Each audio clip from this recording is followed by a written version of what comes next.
ជ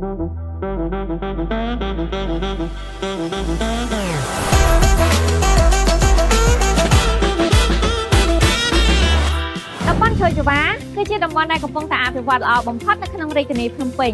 ជាពិសេសសម្រាប់បងម្ចាស់អាជីវកម្មដែលកំពុងតែស្វែងរកជាប្រភេទផ្ទះអាជីវកម្មដែលអាចចូលបើកអាជីវកម្មបានភ្លាមជាមួយនឹងតម្លៃសមរម្យលក្ខខណ្ឌបង់ប្រាក់ងាយស្រួលនាងខ្ញុំមានប្រភេទផ្ទះអាជីវកម្មជាច្រើនប្រភេទនៅក្នុងតំបន់ OCIC សម្រាប់ផ្ដល់ជូនបងក្នុងការជ្រើសរើសទី1អគារពាណិជ្ជកម្ម BV Mansion មានកម្ពស់រហូតដល់9ជាន់ដែលយើងមានជាន់អាជីវកម្មរហូតដល់6ជាន់នៅក្នុងមួយជាន់មានទំហំធំទូលាយដែលបងប្អូនងាយស្រួលក្នុងការបើកអាជីវកម្ម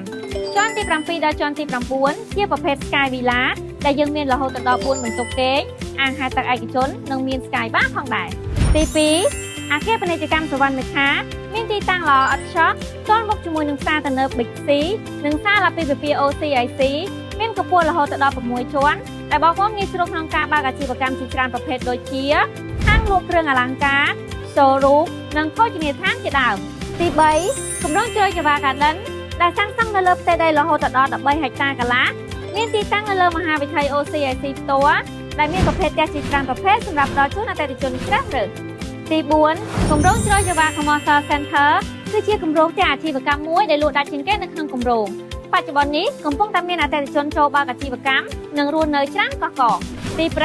ទះអាជីវកម្មដែលអភិវឌ្ឍថោនមានរហូតដល់272ផ្ទះមាន4បន្ទប់គេង5បន្ទប់ទឹកជាពិសេសនៅលើផ្លូវធំងាយស្រួលក្នុងការបើកអាជីវកម្មនិងទី6ផ្ទះអាជីវកម្មនៅប្លុក R5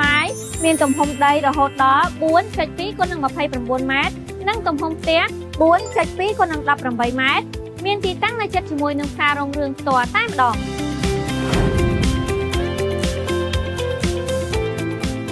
សម្រាប់ព័ត៌មានលម្អិតបន្ថែមទាក់ទងជាមួយនឹងតម្លៃលក្ខខណ្ឌបង់ប្រាក់បងប្អូនអាចទំនាក់ទំនងមកកាន់ក្រុមការងារ iPin តាមរយៈលេខទូរស័ព្ទ link Telegram ដែលមានលេខ caption ខាងលើសូមអរគុណ